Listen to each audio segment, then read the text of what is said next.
Very good evening to everyone. Welcome to the Joy of Parenting, Episode 2.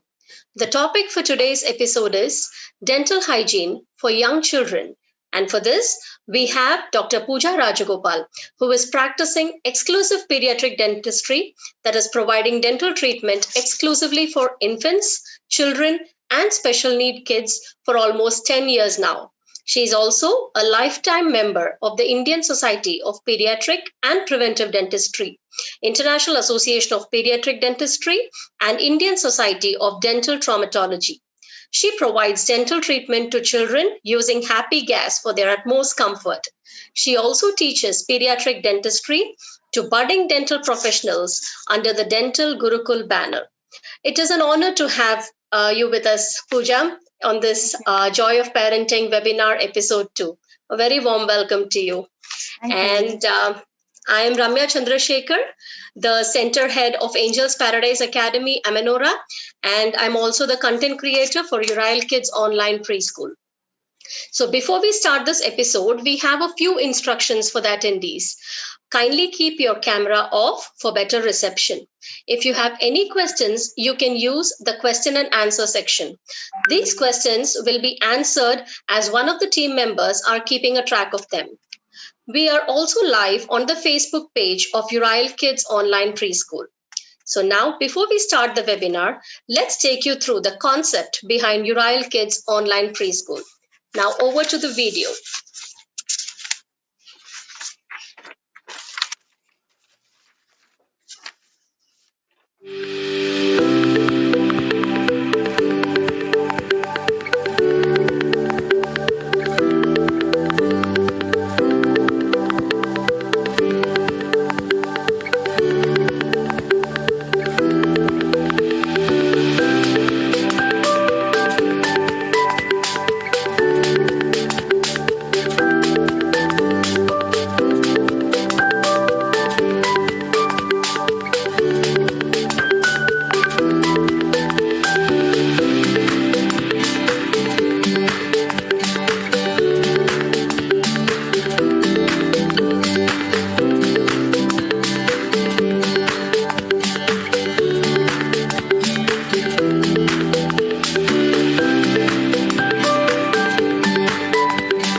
All right, so this was Uriel Kids for you. Uriel Kids is India's first 24 by 7 online preschool where children can learn from anywhere at any time.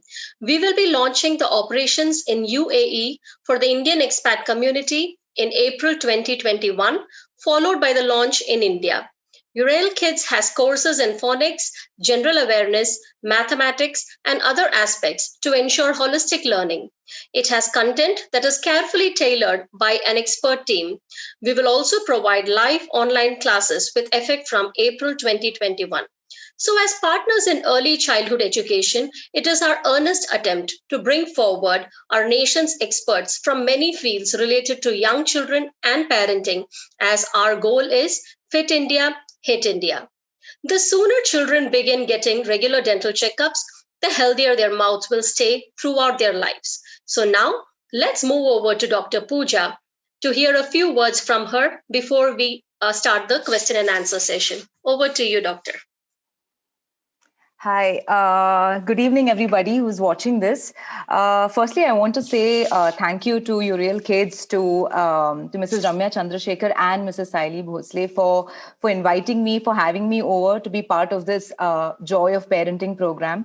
And, personally, it's something that I've always wanted to do in the sense that to reach out to as many parents as possible because, awareness regarding oral health, be it children or even adults for that matter, is pretty low in our country. And, we see children suffering from caries and, these problems every single day. So, I mean, I think this is a great opportunity to reach out to these parents and, to be able to educate them, and which will help our little ones. So thank you so much. And I think it's a great initiative by Uriel Kids to do this.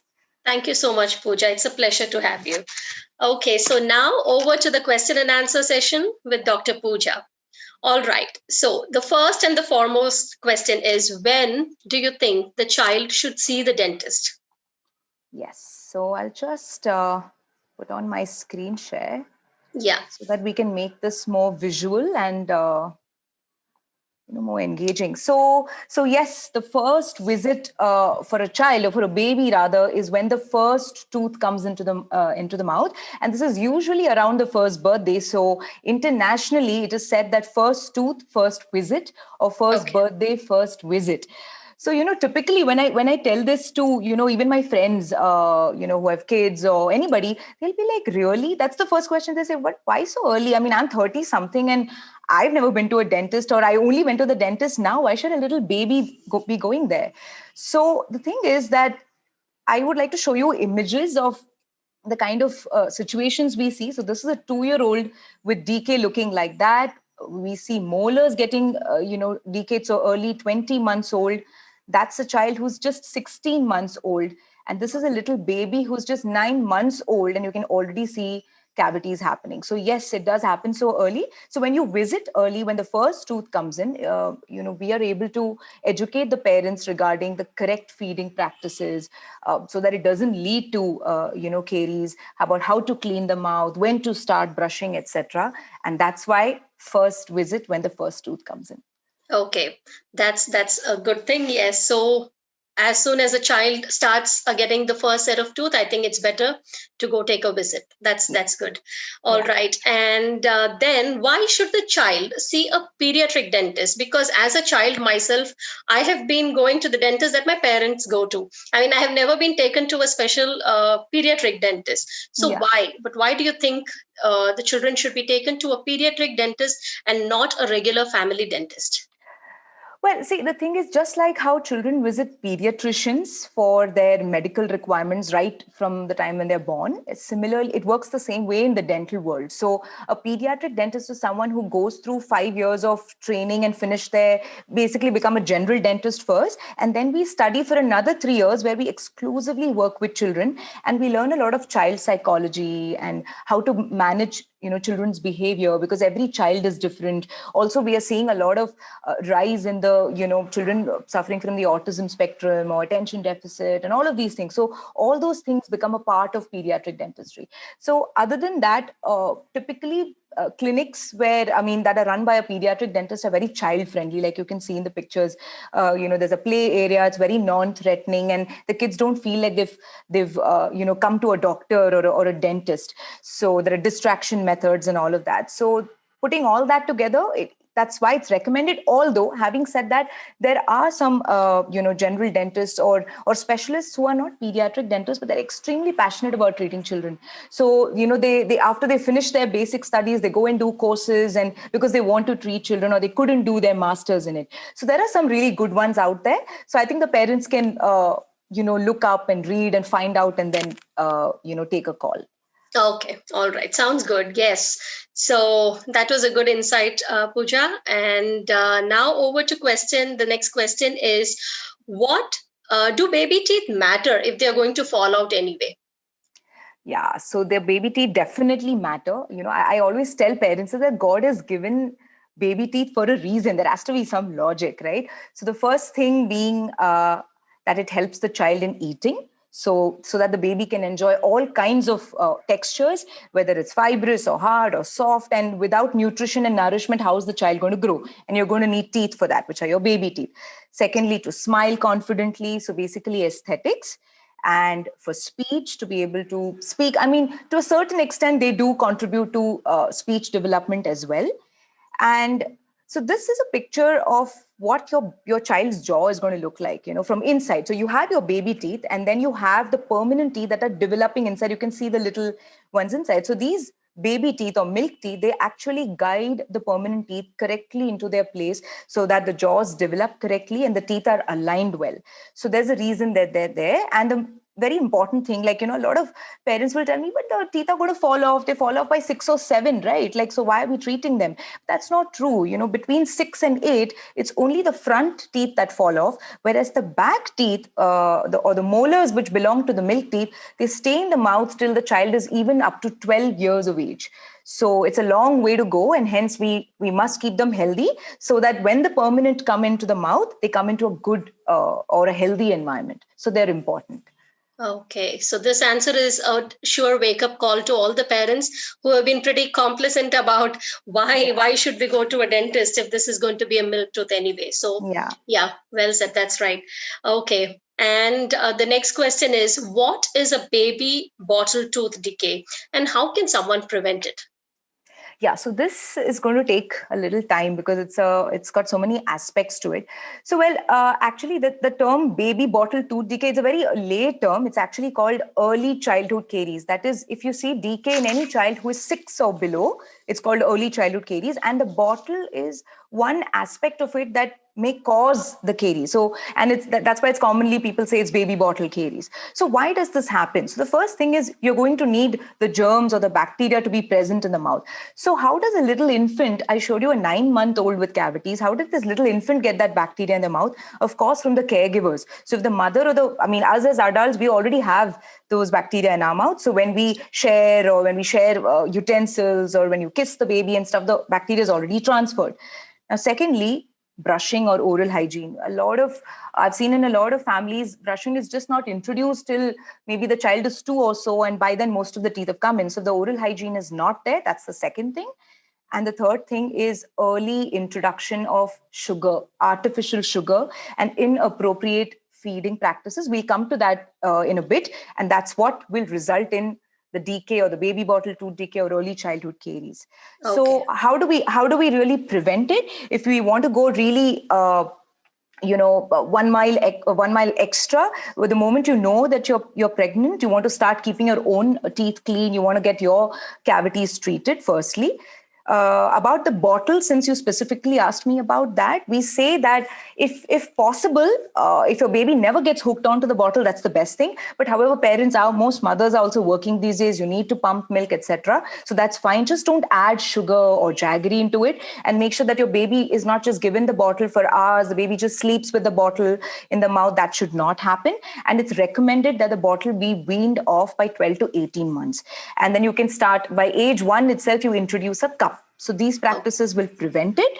And one more thing is breastfeeding. So although, some mothers want to breastfeed their kids till they're 3, that's fine. It's absolutely fine. But once teeth have come in, what has to be ensured is that the baby is not frequently feeding all throughout the night, every 1 or 2 hours. So what happens is after 6 months, the baby started eating. So maybe there's sugar or maybe carbohydrates, whatever. And at night, the baby is not brushing. So the food is on the teeth. Now the mother is going to feed. And this milk and the food that's there on the teeth, that combination causes decay, not breast milk per se.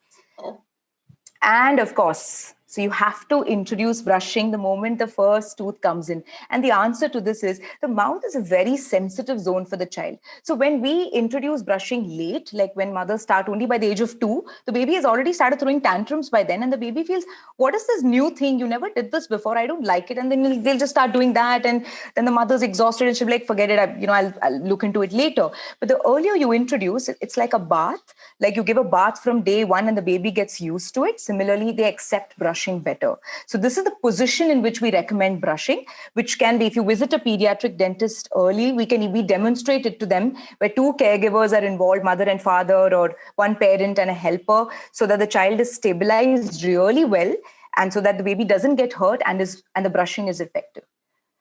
That was pretty detailed and a great insight. Okay, so no artificial sugar till the child is 2 years old. Yes. Mantra for healthy teeth. Okay. All right. And can thumb sucking be harmful for a child's teeth, Pooja? Yeah. So, although thumb sucking is a very natural thing, we see it in the sonography itself that the baby is already, suckling on the thumb. So that's absolutely normal. It's normal up to the age of 3. So we want to wean the child off it by the time when he or she is approaching 3. Because when it continues beyond that and the child is 5 and 6, the jaws are growing, the teeth are coming out, then it molds the entire area. So it can actually make the jaw, get protruded like you're seeing in this picture. The teeth get Yes. protruded. So yes, and then the child will need orthodontics and so on and so forth. So it's best to wean the child off the thumb by the time the child is 3. Okay, all right. Okay. Yeah. And the next question is the commonly asked one is, when should the child start using a toothpaste? You told me in the previous question that, we should start brushing the teeth. I mean, introduce brushing earlier, as early as possible. But then should they be brushing it with the toothpaste, or is there any particular age that the toothpaste has to be introduced to? Yeah, so international guidelines, these are like worldwide guidelines. So the toothpaste has to be introduced, the moment they start brushing. So the thing is, in India especially, I can't speak for abroad, the water here is not fluoridated. There are some states which are in fluoride belt, so they would know. But say Pune, for example, we don't get fluoride in our water. So the only way, or scientifically that is proven, the element that has, a preventive effect on cavities is fluoride. So that's only available if it is in the concentration of 1000 ppm. That's what we want to look for, but the dosage will change. So if I'm starting brushing in a 1-year-old, the amount of toothpaste I'm going to put on that baby's brush is that much, 1 rice grain, that's it, a small smear. And as soon as the baby is 3, then I can transition to a pea-sized amount of the toothpaste, but the concentration of fluoride has to be 1000 ppm. Okay. So with that said, is there a specific brand that you would suggest? So Or is there actually, any specific?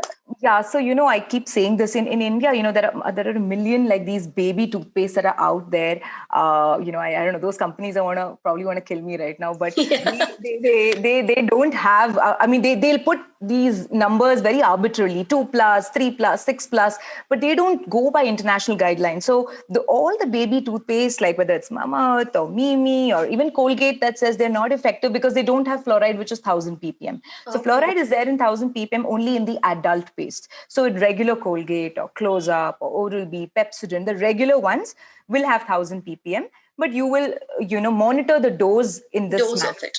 Yeah, yeah. Okay. Okay. That's understandable. All right. Okay. And are X-rays safe for a child? Because I Yes. think that would be one of the major concerns for all the parents, to expose them to these radiations at a very early age. And Yeah. that too in this part of the face. So maybe Yeah. they will have some inhibition. So if you can throw some light on it, please. Yeah. So, actually, the radiation that we are exposed to by simply walking on the road is so much, maybe 1,000 times more than the radiation that a dental X-ray is going to give the child. And the thing is that these X-rays, and I would say almost all the clinics now use digital X-rays. So it is so minimal, and it is only used when required. So we work on this ALA-RA principle, which is as low as reasonably achievable. So if you see in this, if I didn't take this X-ray, if you look at this picture, you can see those 2 black dots, right in the center of those 2 teeth. So I would have never diagnosed this cavity if I had not taken this X-ray. So it's extremely important for the benefit of that child. If this was not diagnosed, the child would come back later with a cavity. So it is absolutely safe because, like I said, the radiation is very, very, very minimal, and the child is barely getting it, once in a year or twice in a year at best. So Right. yes, it's safe. Okay, that's fair enough and assuring too. It's quite reassuring to hear that. Okay, and how do we change the child's diet to conform to the good oral health? You did tell us that they should be kept away from sugar, but what Teenage other kids. things can we take care of Yeah. when it comes to dental hygiene? Yeah, so DK is mainly sugar driven. And, so typically parents will tell me, but my child doesn't eat chocolates at all. But that's not the only thing that's having sugar. Biscuits are a very big a contributor to this, and they just get missed because, oh yeah, biscuits have sugar. Or they'll say, can I give a salty biscuit? But it still has sugar. All your cereals, even your basic cornflakes to the ones that have chocolate in it, they still have sugar. Tomato sauce has sugar. Even honey and jaggery are known to cause decay. Juices, even chips, and the namkeen that we say, wo to namkeen hai. But then if you read the content, there will still be sugar in it. Bakery products. So if you think about it, the kids today are eating this every single day, multiple times. And therefore, we're seeing this alarming rise in the number of kids who are going through this dreaded disease. So that's why we say don't introduce before the age of 2. And after that, keep it for special occasions. Like the child feels this is a treat, once in 2 weeks or a birthday or something special. So the child enjoys it, but in moderation. And the foods that you would want to encourage are these. So of course, we know natural sugars like all your fruits. Cheese is great for the teeth, all your milk products. So as a snack, what we can have is makhana. We can have popcorn. We can have khakra. We can have nuts.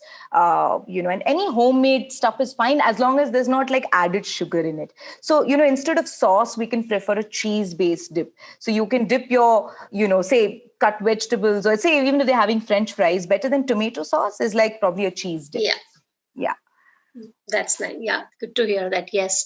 Okay, so all right. Now over to the next question. Does the child get enough fluoride? I think, you gave a little bit of insight on that, but a little bit more on does the child get enough fluoride? No, they don't. So that's our only source. Well, some of the foods that we may be having may be fortified with fluoride, which we we don't necessarily know how much fluoride we're getting from it, but we don't have it in the water. So that's why we recommend it in the toothpaste, as the best way to get fluoride is when you apply it and not when you consume it. So when you apply it from using your toothpaste and the brush, that's the best way the teeth soak in the fluoride, which helps in prevention. Hence the 1000 ppm twice a day.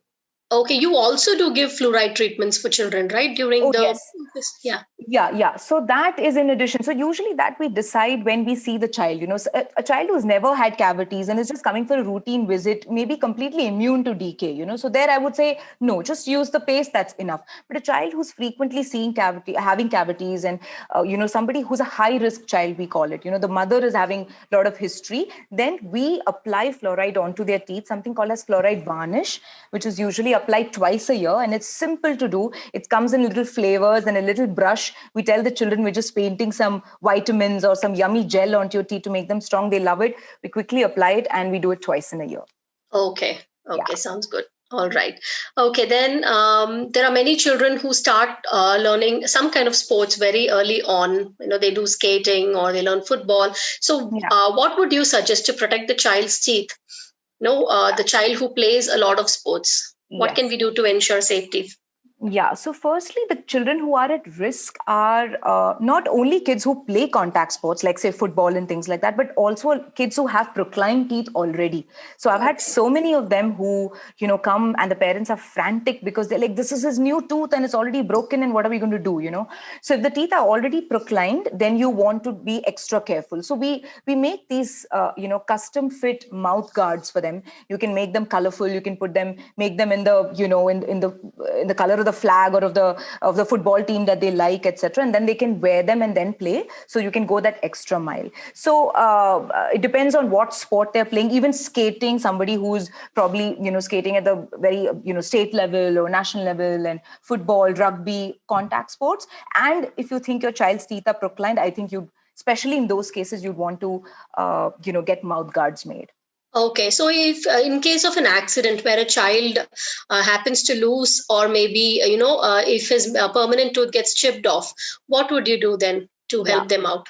Great. That's a lovely question. So if it breaks, the first thing you want to do is, if it's broken, let's address that if you can try and find that piece. So if it's exactly broken and that entire piece if you can find it, it's excellent, because we can simply, sort of stick it back on and the child's aesthetics and function is restored. However, if the entire tooth is out, there's this whole, basic first aid measure that's there for it. So in fact, I would say schools need to kind of maybe collaborate with a pediatric dentist or even a dentist for that matter, where how do you preserve that tooth? Because the life of that tooth is extremely important. So if they're not able to put back that tooth immediately, you need to put it in milk, which is they say is the best way to preserve that tooth, and rush to a dentist like ASAP, because within 20 minutes, if you don't put that tooth back, the chances of that tooth sort of surviving is drastically goes down. Okay. So maybe for you guys, I mean, I guess with Uriel, it's mainly preschoolers, so there would be milk teeth. But maybe for the higher grades, it's important that they have this protocol stuck somewhere,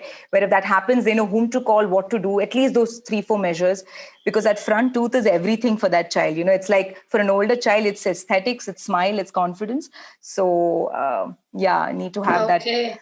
So the importance that we give to first aid, and maybe probably so many other things, I think this is something that we should, ponder upon, and then reach out to a dentist and maybe put it up in the school and share it with parents as much as possible. Sure. More awareness is needed in this aspect. Yeah. Thank you for this answer, Pooja. And over to the next question. How often do we take the child for dental checkups?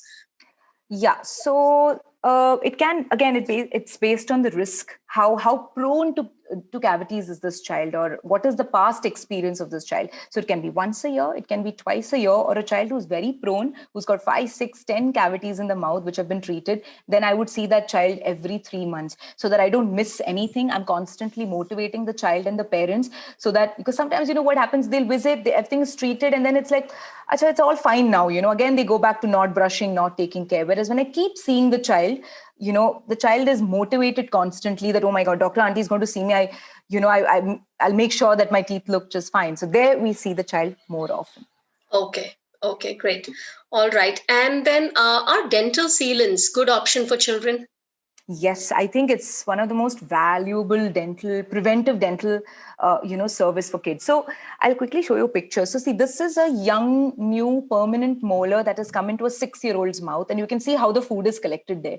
So typically by 6 years, parents may not, help the child to brush. They're like, oh, you're old enough. And the kid is never taking the brush to the back. Food is going to collect there. And of course, it's going to result in a decay. And if you see, the natural anatomy of the tooth is such that there are all these grooves and pits on the surface where, biscuits and sticky stuff is going to retain. So what we do in a sealant is this. So there is no drilling involved, there's nothing, or no shots involved. We basically just take that material, the sealant, which is a white, sort of like a thinner consistency filling, you can say, and we just seal off those grooves. So if you see the picture here where it's already sealed off, it's but obvious that now, food can't go and get stuck into those areas. So they are kind of like self-cleansable almost. If the child simply rinses, it will remain clean. So, wow. It's not a vaccination exactly, but sort of works like that to prevent the cavity from even developing.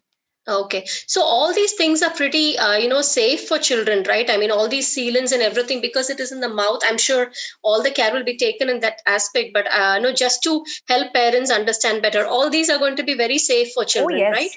Yeah, absolutely. These things have been, sealants are out for, I don't know, 50 years, maybe longer, So okay. the materials have just evolved and evolved and evolved. And what you have now is just probably the best that you can get. Got better with time. Yeah. Okay. All right. So we can be assured that it's going to be safe for your child. All right. And is root canal a viable option for children? Yeah. So root canal or pulp therapy, like we call it in children, is not a viable but a necessary option if that situation demands it. So if the child is having pain, he's not able to sleep, he's not able to eat, and then there are cavities that look like this in the mouth where the decay has gone in far too deep, it is now, sort of stimulating the pulp or the nerve of the tooth, then yes. And if that tooth is important, so if this child is maybe 9 years old and I know the tooth is going to fall off, I may just take it out. But if the child is very young and that tooth is pivotal, like I said, teeth that last for longer, then yes, I want to save that tooth because it has a function. So there we do a root canal and then we place, caps on them. That's how they're going to look after. So you see the aesthetics are also established. The child has teeth to chew on, which are like stronger. So there it is required. And it's Okay. done in a very, I mean, of course, when parents be like root canal, like I couldn't sit through a root canal, so that's why the difference lies, with a pediatric dentist. I don't know, firstly, the ones who are using happy gas and stuff, it makes the child does not even realize when we've given the shot, when the root canal is done. And the parents are, sometimes they're like, can I get my treatment here, like, Yeah, uh, right. As a parent myself, I can vouch for Dr. Pooja's treatment because my children have been through this, and it was, a very happy procedure. So thank you. yes. So yeah. So All yeah. right. Then how to handle tooth decay in the permanent teeth of a child? So it's not different. It's the same thing, except that we are very, very today. Dentistry is absolutely minimally invasive. So, and especially when it comes to the permanent teeth, I know that today, if a child is having a cavity at the age of 6, and if I'm going to touch that, I have to be so minimal because that tooth is going to stay till the child is 40, 50, I don't know, 80 for all I know. So, minimally, we manage them in a very minimally invasive manner, which the child is very happy about, the parents are really happy about, and of course even we are very happy to be minimally invasive. So yes, fillings are done, or if it goes into the stage of pulp therapy, those are the more advanced stages, but I can assure that they're handled in a very minimally invasive manner. Okay. Okay. That's good. And I All right. just wanted to, just show this that, see, Yeah. we talked about root canal, so the point is that if we see the child early, like the moment you see anything that you find suspicious, the parent has seen something black in the mouth, then don't wait till it gets bigger, like the earlier pictures I showed you. Because you see, these are all fillings I'm showing you before and after. This took maybe 15 minutes. I didn't have to give any shots, nothing, no root canal. So if I see the child so early, it's a quick job. But if you're going to be waiting or sitting on that cavity for a long time, then yes, the child is going to be the sufferer in the end because he has to go Absolutely. through a longer procedure. Right. That's right. Okay. So then, with this, now that we are, in this pandemic, amidst this pandemic, parents might be a little skeptical about taking their child to a dentist. So, what guidelines or suggestions or reassurance do you give to Yeah. them? So, all dental and medical facilities are doing everything possible because, of course, the children and their parents are at risk, but we are also at risk because, especially, we are putting our hands into the child's mouth and working with saliva and stuff. So, of course, basic sterilization of instruments, we've always been following. That is there anyway. In addition to that, now, after every, child or family comes and goes, the waiting area is completely sanitized, the dental chair is washed with like soap water and then sanitizer, and the high touch areas, where the light handles, etc., that I may be touching, are all covered with cling wrap, which is then changed in between patients. And we, most clinics are now even sending out a little informative letter to the parents before their visit that a mask is a must, whoever is coming along has to be wearing a look. And this kid, I put this picture, he's 2 years old, but he was so particular about that mask. The moment he got off the chair, he's like, I want my mask back on. So everyone is so used to this. So basically, all the precautions are taken. So, I think it's pretty safe and there's nothing to really worry. All right. That Yeah. sounds good. All right. Okay. And now we have a question from a parent. She says that we use Chiku toothpaste. Should we start using adult toothpaste from now on? And the child is having a stained teeth, a slight stain on the front two teeth. So, what do you think? Should she start using an adult toothpaste? Yeah, Yeah, you did tell absolutely. about it. Yes. So, Yeah. So Chiku and all these, the fluoride won't be adequate. And also with respect to the stain, what happens is a lot of the times parents don't know whether it's a stain or whether it's a cavity. So many times we get a call saying there's some food that's there on the teeth that won't come off. But when I look at it, it's already decay. So maybe you want to get it looked at just to ensure it's not a decay. If it's just a stain, it can be easily cleaned off. And I would say, yes, you would want to switch to an adult paste in the dosage as per your child's age. okay. So you have treatments for these to remove the stains for children? Yeah, Uh, yeah. Which is the okay. regular cleaning that we do. We have these little, minty toothpaste pastes that help with a brush. We just sort of clean off and all these, especially when if kids eat a lot of pomegranate or, iron tonic stains, and they look pretty, they don't look really good. So if the child is very young, we may not do it because he may not be able to cooperate for it. But the moment the child is 3, 3.5, 4 and is able to sit through it, we can easily get them cleaned out. Okay. Sometimes in children, I have noticed a discolored teeth. Why does it happen? The teeth discoloration, could it be because of an injury, or is it some kind of a deficiency? What do you think it could be Not because of? deficiency. It could be an injury. It could be injury, or it could be decay that resulted in discoloration. But injury, yes. So sometimes little kids, they keep banging their head onto or face onto something or falling, and many a times the parents don't know it's happened. So they got a hard injury, and which had a hard hit on the blood supply of the tooth, and slowly the tooth is sort of dying away. It just gets dead from inside, and then it starts looking discolored, and then the parent wonders why has this happened, and then there could be a history of trauma. So that could be a Okay. reason. Yeah. Okay. Okay. So if there are any other parents who have some questions for Dr. Pooja, you can feel free to put it on the question and answer section. So yeah, I think we are good. I think all our questions have been practically answered very well. Yeah. With so many visuals, it helped us to understand everything in a very nice way. So, is there anything apart from this, Pooja, that you would like to suggest? Any kind of, for the calcium deficiency and stuff? Is food necessary? Food is the only thing that the child needs, or should we fortify them with more, tonics or No, so there's stuff? no direct, thing that see, for calcium deficiency to affect the teeth. Say if you're talking about milk teeth, okay, it has to be very early on, because the milk teeth start forming when the baby is just 4 weeks old inside the uterus. So the calcium that the baby is going to get then is what the mother is having, really. So if the milk teeth, so parents ask me, is the calcium less or something like that? But the milk teeth are formed long before they even came out, So that Right. calcium would have affected. For the permanent teeth, yes, they form a little later. But again, we don't usually advise calcium or anything. It's usually the pediatrician's call based on whether the child needs it or not.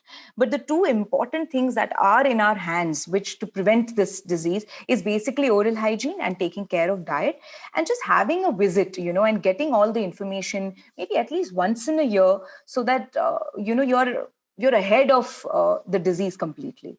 That's right. Yeah. Okay. And we have one parent asking us, may I know if filling can be done for the cavity? Also, how do we manage the vitamin D? Yes, fillings can be done. We do it all the time, and it is so that's the thing about pediatric dentists. We don't. We introduce this procedure to the child like with a story, what we're doing, how I'm going to wash the germs away, and then I'm going to put cream on the teeth. So the ball game just changes. Whereas the parent is usually associating their own dental treatment with the child's, where with adults, you're not going to sit and explain everything. It's like, come open your mouth and the treatment kind of starts. It's True. different with children, and they cope really well. Vitamin D, well, yes, it's something, again, it's not something that we usually routinely prescribe. It's again something that the pediatrician takes a call for. But then again, it would have to be, the timing has to be correct. So if the baby is very young, yes, when the teeth are still developing at that age, it would be crucial. So probably, it's something that they can check with the pediatrician and make sure that the child is not deficient. And it's good to get some sunlight every day, which I think is not probably happening for most of us, especially Yeah. now, we're just stuck indoors. Right. So, do you suggest that with this vitamin D thing, calcium also has to be taken simultaneously with vitamin D? Because I know some doctors do advise us that, both have to be taken together, because too much Yes, vitamin D can cause correct. malabsorption of calcium and stuff. Yes, but see, again, like see, we now, me at this age, yes, probably as we're getting older or whatever it is, we start fortifying more. But for young children, calcium usually is something that they should be getting, from their diet adequately, and I don't think they need to be fortified unless it's really required because of any symptoms or anything. I think it works the same way with vitamin D, and that's usually a call that the pediatrician takes, and it's not taken by us. Okay. Yeah. All right. Okay. And then we have one more question is, that my child is 3 years. He had superficial caries. I don't know how do I pronounce it. Aries. Yeah. Caries. I'm sorry, I lost the question. Just a second. Yeah, sure. Um, I think I lost the question. So, would you mind putting the question back? The parent. I think he had a question regarding the caries. So yeah, maybe he'll put it back. And one parent also wanted to know about your clinic, where the clinic is, the address and stuff, Pooja. So It is near Noble Hospital. If they know where PH Diagnostics is, where the Blue Dart office is, it's in that lane, a little ahead, and it's called Smile Stories Junior. So if you Google it, you'll very easily be able to find it. But it's right next to Noble Hospital. yeah, and then she has put her number and the website in the Yeah. slide, so you can make a note of it and then maybe call them for further assistance. Yeah. Yes. So, do we have any other questions that you would like me to I ask? think, Ramya ma'am, you can find that question in answered one. I think it has marked answer. Okay, it got okay. Yeah, yes. My child is 3 years and he had superficial caries last year. We got fluoride treatment done. Now he swallows the toothpaste. Is it safe to use fluoride toothpaste? Yeah. Did she say the child is 3? Yeah. Yeah. So usually by the age of 3, children should learn that how to spit really. So we say, it's kind of make brushing an activity because he's going to need fluoride if he already had superficial caries. So we need to minimize the amount. If you're uncomfortable with the pee, you can make it a little less than that, but teach. So maybe you can have your own brush, get your paste, and teach how you're brushing and how you're spitting. And typically the child just imitates. They just look at adults. If they see you brushing twice, they'll do it too. So if every day, if you make the child practice that this is meant to be spat out, I'm sure he will be able to cope. And even if he does swallow a small part of it, there's nothing to worry that because it is tailored, the dose is appropriate for that age. So a little bit, even if it is swallowed, it's not going to cause any harm. Right. But you must, train the child to spit and to learn to do that. Right. So as Dr. Pooja rightly said that there is a particular portion, the size of toothpaste that we must put according to their age. So when that is taken care of, I think even a little bit of swallowing shouldn't be a cause of concern. Yeah. Right. Okay. And there is a parent who wanted to share a picture of the teeth, but not now maybe, but then if you could call Dr. Pooja's office and then seek an appointment and then she'll help you further with the process. I think it's again a 3-year-old child and the mother wanted to share the picture of the teeth and show if a visit is required. So maybe now I don't think it'll be possible in this platform, but yeah, you can reach out to Dr. Pooja's office. Yeah, our number is on WhatsApp, so you could just WhatsApp the image to us also, no problem. Yeah. Okay, this is the WhatsApp number that they can forward the images to. Yeah. All right. Okay. Any other questions, parents, that you would like to ask Dr. Pooja? I think we have answered everything so far. And yeah, I think we're good to go. Thank you so much, Dr. Pooja, for the valuable time, for spending your valuable time with us. Turn off this 1 second. Yeah. I'll just stop share. Yeah. And it was an absolute pleasure having you with us today. Thank you so much. And I also had such a good time. Like I said, I feel happy to be able to share this. I mean, if there's even one parent out there who could gain something from this, or the child could gain something from this, it really would make this worthwhile. So thank you so much for having me over. And I too had such a good time. And actually the questions were great. They were all super relevant. I mean, even the root canal and the x-rays and even those bits were covered. So that was fantastic. That's lovely. That's nice to hear. All right. So it was great having you once again. And thank you, parents, for attending this webinar with us. So please look forward. You can look forward to more such fantastic webinars from the experts from all the fields. All right. Thank you so much for your time, everyone. Thank you. Thank you. Bye-bye.